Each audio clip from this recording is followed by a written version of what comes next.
Yet, in your terms, they can control enough of your lives to make them very, very uncomfortable. In terms of the cosmos, their controls are like pipsqueaks. So it depends on your perspectives. These Anunnaki, in larger terms, fought over something that were called me's or mays. And for a long, long time, humanity did not understand what these interpretations were. They were discs of sort. And who was the big troublemaker there? Inanna. Inanna would steal this from this one. And the stories are full of gods robbing things from one another. And you have translated them in some aspect as crystalline structures. In larger terms, you project onto things what you think they are. We are holding in our vehicle's hand here a crystal structure. It is a Herkimer diamond. But the gods of old, in your terms, would have been having hard drives, disks, that held all kinds of information. Today you are able to synthesize information down to smaller and smaller components.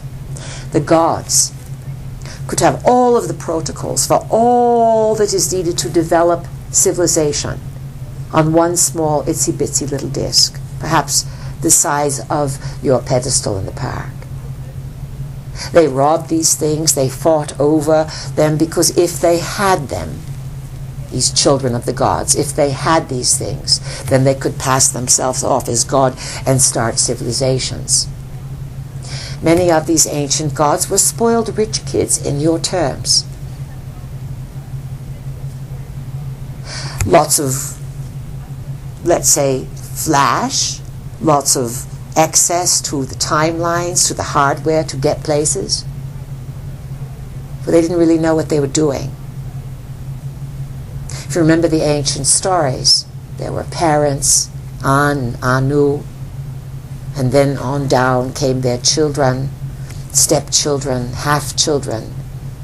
Whether you are looking at the Anunnaki family line, whether you are looking at the Romans and their interpretations of the gods, the Greeks and their interpretations, whether you go into Egypt and look at the depiction there of who the kings and pharaohs were, go into the Western world and look into the old countries in South America, their stories, the gods who came from the heavens. They're all talking about something very similar. And in larger terms, you want to know why the global elite want to destroy things. Why are they breaking everything down? Why are they wanting to destroy and dismantle? Well, they are always threatened by power of people. Remember the story of Babel. Anyone recall that story? Yes. The gods were upset. Why? Because the humans were building something that was reaching into the heavens. And they said pretty soon, if we let them go, they'll start to dwell where we are. And so we will go down and we will confound their language. Remember that story? Mm-hmm. Now today around the world, you have all these countries across one line, just an imaginary line, and right over it someone speaks a different language, has a different culture, thinks in a completely different way. All within very close proximity, some of them. You think it's very natural because this is what is normal to you. It was a part of splitting humanity. And from our perspective, the confounding of your language included the twisting of your third eye, the closing of your imagination, so that you will not use some inner sources, so that you would not have the same powers, not only technically, but psychically, inner. So the stories are old. And so some of your global leaders are waiting with open arms to welcome these beings back. They have been sending signals fervently into the future. They have been journeying on remote viewing, journeying along timelines, using technology that has long been hidden to travel everywhere to attempt to figure out when and who and if these gods are coming and how to meet them.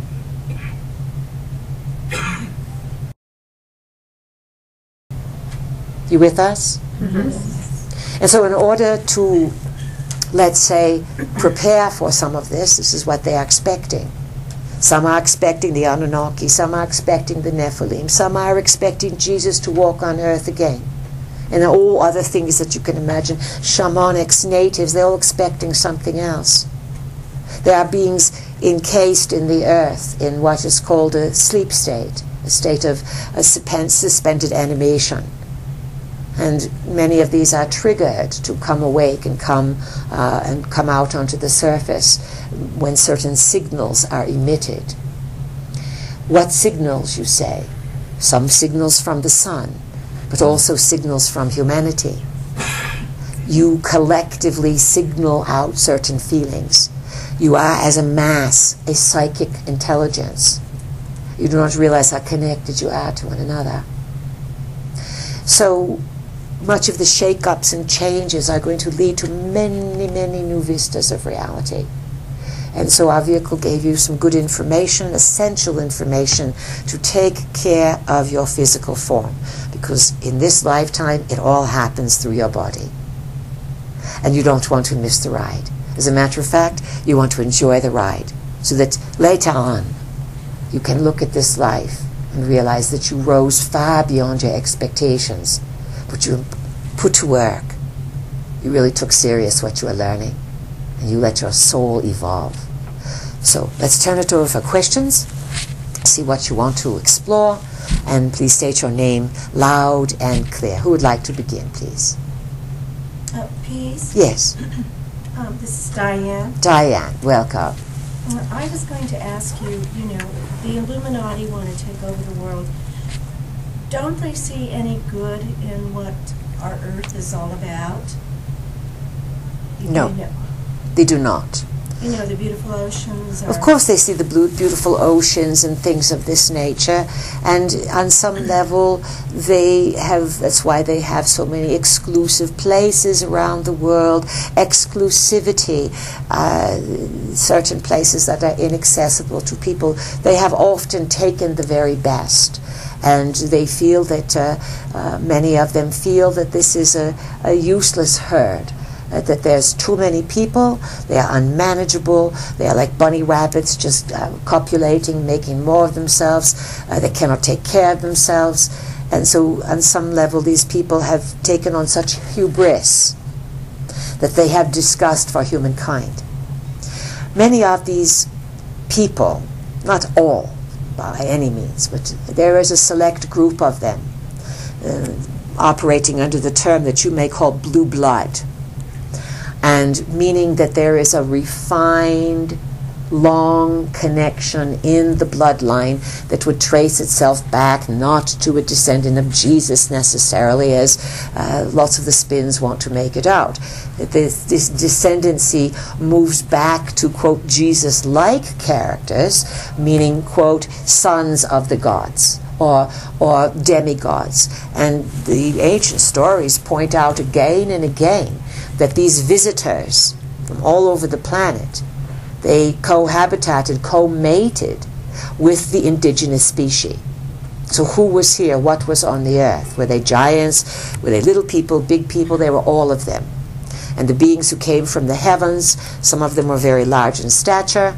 They brought their genetic engineering skills with them. They began to seed a new race. This is where our basis for in Bringers of the Dawn said that your genetics was rearranged, that you had facilities and capabilities that once the gods came in, they made you to fit their own making, a hybridization. Some people who have evolved to the global elite have traced their lineage back to this, and they are obsessed by this. They, in turn, have created a club of elites. And when people join a club, they will do anything if they believe they are elite. And in some way, they have become obsessed with their godhood and their connections.